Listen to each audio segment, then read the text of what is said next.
Hi friends, how are you today? Welcome back to another true crime episode. I'm Faiza and every week I talk about a true crime story. So I have watched yet another episode of I Am a Stalker, and this episode is about Deketrice Jackson. Her childhood was very difficult, to say the least. She bounced around one foster home to another. I think she has been in 12 different foster homes in total. And at the early stages, you really do need respect, kindness, love. And she was raised without any of that, which led to her having these obsessive tendencies. And in her later years, she couldn't help herself but to stalk others, especially people that she wanted a lot of love from. She was stalking people that she desperately wanted to love, and she really wanted those feelings to reciprocate, but life doesn't work like that, So let's get into it.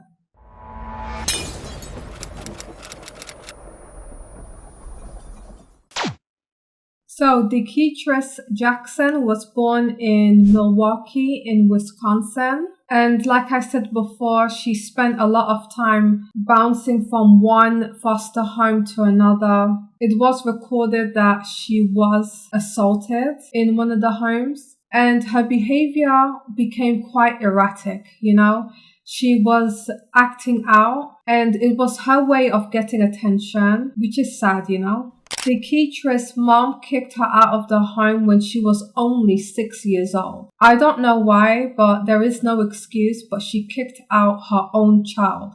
Deketrice was only 6 years old, and her mom woke up one morning and was like, I don't want you in my life. And this changed her forever. The trauma followed her to her early adult years and so on. She has been very affected by this, which I can understand, Imagine getting kicked out of the house as an innocent child. It's going to mess you up for a while. Within the foster homes, she was often mistreated. Deketrice also said that she was picked on a lot while she was in school because she was gay, and a lot of the other students and pupils, classmates just didn't understand. And she was different compared to the other children. Not only did the classmates bully her, but their parents also didn't want Deketrice around their children due to her sexuality. As a result to this, Deketrice felt abandoned. She didn't grow up with her mother's love, and then imagine going to school and you're not accepted there either. Over time, she fell into a deep depression, and this is where things go dark. All she was looking for was love, respect, kindness, attention, things that a child's supposed to receive during their childhood. The first woman Deketrice became obsessed with was Tanya King. She worked at the church, so Deketrice around that time was only 10 years old and Tanya was around 24. Tanya gave Deketrice a lot of attention. They would go to each other's homes and they would have dinner together, and she would treat Dee with respect and kindness. Dee would see Tanya as a mother figure, and she would ask Tanya to adopt her, be my mommy. And Tanya had, boundaries. She said, oh, stop it. I can't be your mom. I can't adopt you. Don't call me your mom. I'm not your mom. And something about that really broke Deketrice, She felt abandoned all over again, and she was really looking for a mother figure. And I don't blame her. She was only 10 years old, and that part of her life is missing, and it really messed her up. As time went on, Deketrice's behavior towards Tanya became a bit too much, and Tanya wasn't speaking to Dee as much. Tanya also got married, and that kept her quite busy, and she wouldn't go to the church as much, which meant that Deketrice wouldn't see Tanya as much. And she was devastated, Dee was devastated, and she just didn't understand the change that was happening. And she felt quite entitled to her time, Like Deketrice would call Tanya all day and night, and she would demand to see Tanya, and Tanya would be like, sorry, I have plans today, but Dee would repeat herself in order to convince Tanya to spend time with her. And if Tanya was to hang up the phone, Dee would just call right back. So her impulsive behavior started from a very young age. At this point, you can tell that Dee was just looking for a family. She just wanted to belong somewhere. And I find that very upsetting. I think she does deserve love and kindness, and that was missing in her childhood, which has a significant impact on her. Growing up without love and affection can seriously mess you up. According to Dee, she felt rejected, unloved, unwanted, and that made her very depressed. She would also blame herself for not being good enough, which is so sad. So it's 2008. Deketrice moves away from the church and she travels to Springfield, Missouri. But her tendency to get obsessed continued. In 2012, she began dating a woman named Rachel. Within the episode, Deketrice did say that she didn't trust her girlfriend Rachel. She would question her whereabouts. Deketrice would call her all hours of the day, night. She would even go to her workplace to make sure that she's there and she's not up to anything. And sometimes Rachel would tell her, oh, I'm at work, even though she isn't, just to get some space from Deketrice. But the constant harassment and the accusations became too much for Rachel.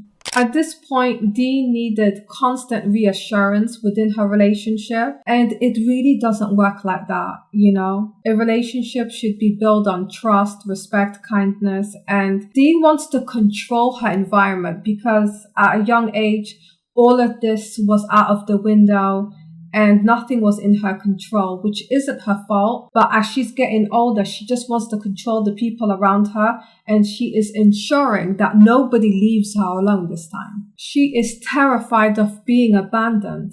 And I understand, but there are limitations to what you do to people, it's not good to be that obsessed. Over time, Deketrice became so obsessed and abusive. She would go through Rachel's phone. She would follow her to work. It got so bad that even when they broke up, she would just show up wherever Rachel was at. And the harassment and the stalking got more intense as time went on. Before they broke up, I did forget to mention that Dee just moved in with Rachel. It started off with her spending a few nights, and then before you know it, she was slowly packing in her things and she was around all of the time. So it seems like she rushed the relationship. As soon as Rachel broke it off with Dee, Dee would just show up outside her house. She would call her nonstop. She will come unannounced. She'll be knocking on the door, the windows, and Rachel got really uncomfortable with the whole thing. She was frightened. So she calls 911 and claims a restraining order against Deketrice. And her mom also has a restraining order against her. But that didn't stop Dee. She continued stalking Rachel, and she couldn't take no for an answer. This led Deketrice to be arrested in October of 2012. So Rachel and her mom moved to a new house.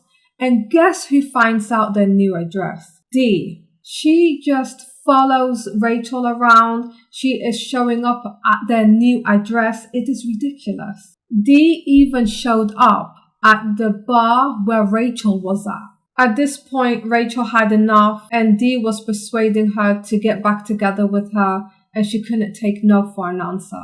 Dee couldn't let go. Even the police told her to stay away from Rachel, her home, her workplace, everything. But she just wouldn't listen, and she kept on breaking the restraining order. So Dee is currently at wit's end. She shows up outside Rachel's house and she said, "Why don't you love me anymore?" And she's screaming through the window. And she's demanding answers. Why don't you love me anymore? Why don't you want me? And she was so distressed. And she kept banging on the windows, banging on the door. And there was no off button with her. At this point, personally, I think she was going through some sort of crisis and she is in full panic mode. She couldn't handle the breakup. It really messed with her head. She stalked Rachel and her mother for over a year. This led to Deketrice to be sentenced to 8 years probation, including charges of burglary and assault. Dee joined a Christian missionary group. She walked into the church with her head hanging low. She was depressed and suicidal, and she really needed a sense of community. She asked the pastor whether or not they offer Bible study, and Pastor Steve Long took in Dee, and he was supporting her for several years. Dee was conflicted between her sexuality and religion. That didn't stop her from pursuing another woman named Sarah in 2017. Deketrice went back to her old ways and she started sending gifts and stalking Sarah. She would show up at Sarah's house unannounced. Bear in mind, they are not a couple. They just met up at least 2 or 3 times. And according to Sarah, things were platonic and not romantic. However, Dee was going above and beyond, trying to make Sarah like her, So she thought, if I give her gifts and I come to her house unannounced and put my best foot forward, I will win over Sarah. So she was thinking, great plan, let's do it. Dee would also leave flowers on Sarah's doorstep, and then she would drive around to see whether or not Sarah has received the gifts. And once she sees the fact that all of the gifts are gone from the doorstep, she's like, she received my gifts. She must be happy with them. Otherwise, she wouldn't be taking those gifts in, if that makes sense. Dee would think there's a chance between them just because she has taken in those gifts. Deketrice was sending gifts to Sarah's doorstep for over a year, to the point Sarah was like, I had enough of this, and she called the police. Dee was arrested outside Sarah's home in 2018. Sarah would then move home and Dee would find her new address. I don't know how she's tracking them down. I don't know how she does it. So as soon as Dee found out Sarah's new location, she would continue leaving gifts by the doorstep again. She left flowers, notes, Christmas presents, Easter presents, Valentine cards. It was too much. Nobody asked her to do this. And they are not in a relationship, but in Dee's mind, and this is just my opinion, she has made up her mind, like this is what's going to happen and this would be the end result. If I keep giving her more, I will basically, win her affection at the end. I mean, there's more to it than that, but she does have mental health issues. There are mental health issues here that I can't fully understand, but I think Dee needs some sort of professional help. So Dee decides to physically stalk Sarah. She would find Sarah in a bar, and then Dee wanted to walk in and be like, oh, hi Sarah. Funny to see you here. Even though Sarah knows that, she's following her, and Sarah had enough. She was like, just get away from me. And Dee just felt rejected. She felt abandoned. And all of those terrible feelings flared up again. And she really couldn't understand why. She wanted to win Sarah's affection because she had a crush on her and it developed into something more in Dee's head, And it's upsetting to see what she is doing to herself and others. So in October 2018, Deketrice was found guilty of stalking and was sentenced to 4 years in prison.